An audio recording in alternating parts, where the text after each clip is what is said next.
கள்ளிருக்கும் தாமரையே கையணைக்கும் மான்பிரையே உள்ளிருக்கும் நாடி எங்கும் முந்தன் உயிர்தான் இனி வரும் எந்த பிறவியிலும் உனை சேர காத்திருப்பேன் விழி மூடும் இமை போல விலகாமல் வாழ்ந்திருப்பேன் உன்னைப் போல தெய்வமில்லை, உள்ளம் போல கோயிலில்லை.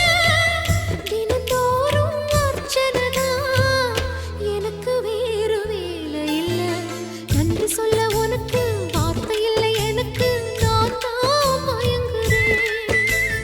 என்னுடைய மனச தந்துவிட்ட பிறகும் ஏம்மா கலங்குற